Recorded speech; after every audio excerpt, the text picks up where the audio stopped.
Hey guys, it's Kevin again, and this is going to be for another movie review. And this movie I have been wanting to see pretty much the entire year. This is a movie that ever since the first trailer came out, I was immediately hooked on it. I immediately want to see it. It was one of my most anticipated movies of this year in general, not just November, but this year in general. And I'm so happy that I finally saw it, and that movie is Interstellar. I have wanted to see Interstellar for so long, and I finally saw it, and I've just really been looking forward to it. And the thing that I really loved, that with Interstellar was the promotion. One of the ways that they promoted it, they didn't really tell you anything about the movie. They didn't even really, the first trailer showed you nothing. It just showed like a car and Matthew McConaughey in it, I believe. I think that's all they really showed you. They didn't really tell you anything else about it, and I really did love that, very much. And as more trailers started to come out, I became more and more hyped for it, and cast was announced, especially because of who directed and things like that. And I finally saw Interstellar, and overall, how is Interstellar? I honestly didn't know how to feel about going into it because I heard very mixed reviews. Like, some people were saying it was really good, some people were saying it's good but disappointing. Overall, it lived up to my expectations, definitely. I love this movie. I definitely really loved it. In my opinion, it has a few flaws, but they don't really bother me. So this movie's pretty much a masterpiece. It's not better than Boyhood. Okay, I'm gonna say that right now. It's not better than Boyhood, but it is probably the second best movie of the year. I really enjoyed it because of that. So let's talk about Interstellar. By the way, guys, this is gonna be a very long review because I am not doing a separate spoiler review. I'm just not about that life, guys. I'm not. I mean, I know a lot of people like to do spoiler reviews, but I don't do that sort of thing. So, I am gonna talk about spoilers in this review. So if you guys have not seen Interstellar, just gonna tell you guys right now, there will be spoilers in this review. But let's talk about the plot of Interstellar, which personally I really love. I think the plot is one of the most genius things about the movie. And it's a very original plot, definitely. Basically, the plot of Interstellar is that humanity in the future is dying. The crop, the plants are dying and things like that. There aren't many crops in the ground. It's pretty bad. There's all this dust everywhere. People are getting sick because of, like, this dust everywhere. People have to wear, like, gas masks and everything. So, one day, Matthew McConaughey's character Cooper, he plays this father who was recently widowed. I believe he was a recent widower. Yeah, he was a recent widower, and he basically ends up with his daughter. They start to, they have a good relationship and everything.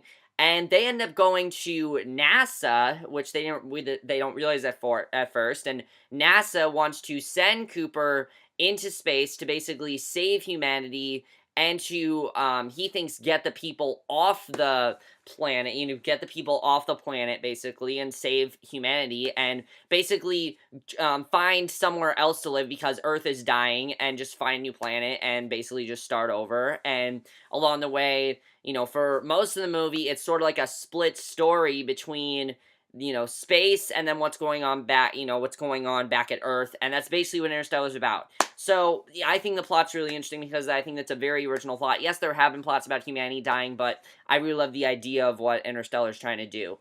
So let's get to the acting in this movie. First of all, the acting is part of what makes this movie so good. First of all, if the acting would not have been as good, the movie would not have been as good, really. If the acting would not have been good, I probably would not have liked the movie as much. Our main star here is Matthew McConaughey as Cooper, and as usual, he did an amazing job. I still think Mud is a better performance, in my opinion. Mud is definitely a better performance. That is his best performance, so I've not seen Dallas Buyers Club, so I can't say that, but this was probably his second best performance. I loved his acting in this movie. He's such a devoted and loving father to his daughter. I mean, he's so determined to save humanity. He's so into the idea. He knows he's gonna be away from his daughter. There's like a heartbreaking scene in the very beginning of the movie where he has to tell his daughter he doesn't know when he's coming back. It's really sad to see. And I thought he just did an amazing job, definitely. Anne Hathaway played Amelia Brand. I really liked her character, but there wasn't really anything. I liked her overall, but she wasn't the best or anything. I thought she was good, but just good. Nothing that special about her, in my opinion. I would have wanted to see a little bit more of her character. This is really one of the only problems I have with the movie is I would have wanted to see a little bit more of Anne Hathaway's character and find a little bit more about her. And, it's fine, honestly, because I still thought she was really good. But, definitely she was good, as I said. Jessica Chastain plays his daughter, Murphy. we do see Mackenzie Foy play her in the beginning for, when she's little. Basically, oh, by the way, in case you guys don't know, many years passed while this movie goes on, which I really definitely like. Jessica Chastain was absolutely amazing, definitely. I thought this was definitely one of her best performances. I loved her in this movie.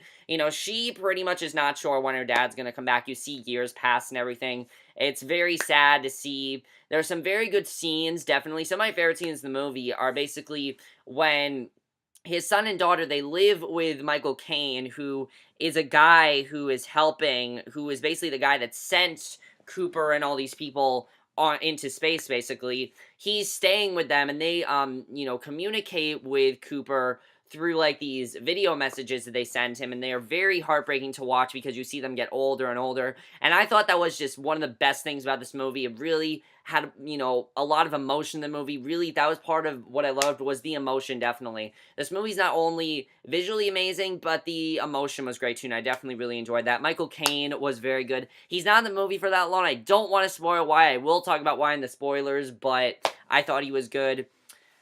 Ellen Bernstein does, I don't want to talk about Ellen Bernstein yet, and then there are a few other people I will talk about. There is one other person that I don't want to spoil, because he does come into the third half of the movie, and he's a very important character that I don't really want to spoil, and we'll talk about him when we get to the spoilers, but he also did a really good job. So, then we get to the directing, which the director, that's really what made people so interested in this movie, really what made people get so hooked on this movie, because you have a perfect main lead, Matthew McConaughey, who's been doing nothing but amazing movies, and then you have Christopher Nolan directing this movie. First of all, Christopher Nolan, I could not think of a better director to direct this movie, because if you guys don't know, Christopher Nolan's favorite movie of all time is actually 2001: A Space Odyssey. So many people are thinking this movie would be the next 2001: A Space Odyssey, which in my opinion, it's not. I mean, it's obviously not going to be. Really, there's not going to be anything that can ever replace that movie. But he still did an amazing job directing this movie. The tone was set perfectly. He knows how to do an outer space movie. Like, he is perfect with this kind of movie. He is amazing. Just, Christopher Nolan is by far one of the best directors working today. He still is, and just, wow. Especially because this was his first movie he did since the Batman movies. The Dark Knight, then he did Inception, then he did The Dark Knight Rises. But to see him do such a different type of project, I think that definitely is really cool, and I think he just did an amazing job with this one as well. The writing in this movie is great. I love the writing. I really had no issues with the writing. I thought the writing was really good. The cinematography, holy shit, that's what makes this movie so good. The cinematography is so amazing. The cinematography is stunning. Stunning. I will by far say, if this movie does not win the Oscar for Best Cinematography, I'm going to be extremely pissed, because this movie needs to win Best Cinematography. It has by far the best cinematography I've seen all year. There's nothing that will compare to it. There's nothing that will be better than it, okay? I don't care how many more movies come out. I don't care that it's only the beginning of November. There's not going to be any other movie that has better cinematography than Interstellar. There just isn't going to be. And the reason is because if you see this movie in IMAX, congratulations, you're going to have one of the best theater experiences of your life, because the thing with it, if you see an IMAX is, which I did, it is an experience, okay? You actually feel like you're going into space with them. That is how good the cinematography is. You feel like you're going into space with them. You feel like you're on this journey with them, and I think that's amazing the way they portrayed that, definitely, and I definitely really enjoyed that. And the other thing, as I said, that I do love about the movie is it really does capture the heartbreak of what astronauts and people going to space have to deal with, that they might never see their loved ones for several years, and that definitely is very interesting. The editing in this movie, I was actually kind of worried about, because the movie's 169 minutes long, and that is a very long length. Now I know what you guys are saying. I know exactly what you guys are saying. You guys are saying, oh, well, Titanic's like 3 hours long, so that's not too long. Yeah, that's different. I didn't know if Interstellar was going to drag on or whatever, because I did hear people say negative things about it. I had no problem with the length. The movie went by like that. I was completely into it the entire time. There was nothing that I felt should be cut out. Nothing felt like, oh, that scene shouldn't be here. Nothing felt like, oh, trim that a little bit. No, everything was perfect, definitely. The first, few minutes, I will admit, if you guys don't like slow-paced movies, you guys are probably not going to like, I'd say, the first 30 minutes of this movie. It's mainly Matthew McConaughey, Cooper's home life, which I thought was very well done, definitely. We see, his home life, I was surprised by how much time we spent on Earth. That's one of the things I definitely like, was we spent as much time on Earth as we did on space, which I really liked. Because I was thinking we just spend time on space, which if we did, I'd be fine with that, but I would definitely want to see what's going on Earth as well, because, you know, his children are aging and things like that. That definitely is really cool. And now we're going to talk about the spoilers. By the way, guys, Hans Zimmer's score. This is why Hans Zimmer is the man, okay? Hans Zimmer is the guy to do movie scores. If you want to get a good person to do a movie score, you got to get Hans Zimmer. His score is so, like, amazing. It works perfectly. You know, you're sitting in your seats and you love that score. It is a stunning score, definitely. It is an amazing score. It is breathtaking. And one of the coolest things is, I said, you feel like you're in the movie. Also with IMAX, they make, like, the seats, like, shake. It's really cool. And, you know, the score's, like, ear-blasting volume. It's awesome to watch, and just, wow, what an amazing score. And now we're going to talk about some spoilers, which is probably going to be the majority of this video. If you guys have not seen Interstellar, do not watch the rest of this review, because the spoilers ruin this movie. Okay, there are many movies where if you watch the spoilers, it's not going to spoil them much, but no, but you find out the spoilers for this movie, never see this movie. Never, because it spoils the entire movie. So, let's get to it. So, first of all, Michael Caine's character, you know, the doctor, he ends up dying. And, of course, his last words to Murph is that we find out that they're not actually planning on saving the people on Earth. They are just there to save the people in space. And I thought that was an amazing twist. I love that. I thought that was just a fantastic twist, because it kind of did make sense if you think about it. I mean, the people on Earth weren't getting any better. There was nothing really they were heading towards. And I thought that was just an amazing twist, especially because Murph then thinks that her father knew that. And I just thought there was such a just amazing twist the way they did that. I love that, definitely. And really changed the entire movie, because it made the movie, like, so much more intense.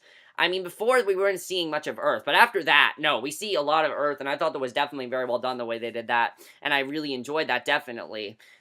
And then, of course, they meet up with Dr. Mann, played by Matt Damon, who that's the character that a lot of people like to keep under wraps, and I understand why, because his character was definitely very important, and you want to keep him under wraps. Basically, his character came from another planet, of course, and, you know, we think is there to save them, but then we find out that he wasn't there to save them, and that he would leave them there to basically die, and that's what he'd do. He'd leave them there to die.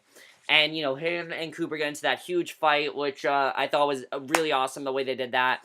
And he ends up getting killed by the only thing that can save them on space, and then that's when the movie gets crazy. And then, in my opinion, the most emotional scene in this movie is what people are calling the bookshelf scene. That scene is just so amazing, and the reason that that scene is so amazing is because the whole movie, and if you guys have seen the movie, you know this. And if you guys are watching the video at this point, why are you watching in case you haven't seen the movie? Of course, we find out, of course, that, you know, Murph always had that entity that she called a ghost, and we always thought, you know, and Cooper thought that, that she said it was a ghost because it scared her, but no, she said it was a ghost because it was human-like, and we find out that the ghost was actually Cooper, and I thought that was an amazing twist when we found that out. The way that he could communicate with her through the bookshelf, the way that he did that was amazing. That scene had me in tears. I was, like, on the edge of my seat after that. I myself was like, what the fuck is going on here? But then we found out what was going on. I'm like, okay, that is an amazing twist. I love that. And that was one of the things I love about the movie, was the emotional ending the movie had. Now, a lot of people are complaining about the last 10 minutes of this movie, which, let's talk about them. The last 10 minutes of this movie, of course, he wakes up, he finds out that it's like he's never been gone. They rescued him, he got rescued from space, basically, and he is now in what his daughter has created, called the Cooper, I think it was called Cooper Met or something like that. I don't remember what it was called. Cooper Station? Yeah, Cooper Station. That's what it was called. But, you know, his daughter created that. And I think that's really cool that his daughter, you know, created all of that and everything. I thought that was definitely very, very cool what happened there. That his daughter became a scientist and basically took over NASA. I thought that was a really awesome twist. I love the scene where we see Murph and she is, like, so happy now that she found out that, you know, what's actually going on here, and that now she knows that the ghost is her father. I think it's an amazing twist. And then, of course, he finds out that his daughter, years later, is dying, and now the people we saw in the beginning, this was a complaint I had with the movie, but then we found out what it was. I didn't have as much to complain with it. in the beginning, of course, we see two people, like, randomly, like, being interviewed, and I had a problem with that at first, so I was like, okay, this is gonna be the entire movie, but then we found out that that was just, like, them talking about their father. I thought that was amazing, the way they did that, and she's now in a retirement home, she's dying, and that was just such an amazing scene, because he's reunited with his daughter after all these years. I thought that was so amazing, and what's very interesting is the way they related that to what Dr. Mann said to Cooper and now I can't remember her name. Amelia. What he said to Cooper and Amelia, I thought that was very great what he said, because of course he said to them, the three things that you need in space, and the two things that make up space and time are love, the love you have for someone, the love you care about someone. And if you think about that, really does make sense, because the one thing that Cooper had the entire time he was on space was the love for his daughter. That's what kept him going. The fact that he knew that his daughter still loved him and he still loved his daughter, that's what kept him still going. The fact that he thought his daughter was not happy, it almost broke him, and it was great to see that scene. I love that message. I love the message that love really conquers all. I mean, some people would say it's cheesy, but for me, no, not at all. It is a great message. I love that, and it worked for me, definitely. I mean, it was really, really good. And then, of course, the ending, which I kind of had a problem with, just a little bit, like maybe a tiny problem with. We find out that Amelia is still on the planet, and basically he's going to go rescue her, and it's an ambiguous ending. Now, I know a lot of people said that that was sort of like a dumb ending, with sort of like the love story thing. My only complaint is that we really didn't see these two have like a genuine love story. They just seem like friends to me. So, it didn't really make sense that all of a sudden they want to turn into like a love story between the two. It's fine because it's really a love story between father and daughter, but to have that in there just didn't really make sense. Didn't really care so much about that. That could have been trimmed a little bit. I honestly feel like the ending of the movie should have been him leaving his daughter. I understand why they had that whole thing with her telling him to go back to Amelia. It would have been fine, but I don't know, it's just that part just didn't work out for me. The rest of the movie I had no problem with. I thought it was fine. And that's really all the spoilers. So overall, guys, that's really all I have to say about Interstellar. I know this was a long review. I think it was a long review, at least. I'm pretty sure it was. I don't know how long I've been talking for, but I'm pretty sure this was a long review. Oh, also, guys, one other thing I forgot to talk about. Leonardo DiCaprio has a cameo in this movie. Now, if you guys don't believe me, remember the guy that's going, remember the countdown in the very beginning of the movie when Cooper goes into space? Yeah, that's Leonardo DiCaprio. I did not know that, but apparently Wikipedia says it was, so, I mean, Wikipedia gets tons of shit wrong, but IMDb also says it, so, I thought that was really cool that Leonardo DiCaprio had, like, a small cameo. Really, I know that he is done with acting for a little bit, but it's cool to see him still do something. But overall, guys, I loved Interstellar. I thought it was an amazing movie. And again, guys, Interstellar is not only a movie, it is an experience. It is a movie that you guys must see in theaters. If you guys want to wait till DVD, do not do that. Do not wait till DVD for this movie. This is a movie that you must see in theaters. It is a theater experience, because if you see this movie in theaters, I promise you guys will never forget it. I will never forget the experience I had with Interstellar. I will never forget the ear-blazing, like, music that was playing. I'll never forget the ear-blazing score, the ear-blazing sound, the sounds of, the space, the sounds of, taking, the sound of the spaceship taking off was amazing to watch. It was just such an amazing experience, and I love that. And I loved everything about Interstellar, except for that one problem I had towards the end. That's really everything. That's really the only problem I have with Interstellar. Overall, I thought everything else was just amazing. I loved it. And guys, that's basically it for my review of Interstellar. Again, I know this was a long review, but as usual, guys, link for my Letterboxd review will be in the description down below. I implore all of you to see this movie. I know people have been complaining that there were problems. For me, I had a couple problems, but they really didn't bother me that much, because in the end of the day, I still love this movie, and in my opinion, it is the second best movie of the year so far. That's my review. Hope you guys enjoyed. Let me know what you guys thought of Interstellar if you did see it, which you definitely should, because if you haven't seen Interstellar, you definitely should see it. And I'll see you guys in my next video, which is going to be for something I can't wait for. It is going to be for the season finale of Doctor Who, which I heard is very intense, very crazy, very emotional. I can't wait to watch that. And I will see you guys for that. Okay, bye.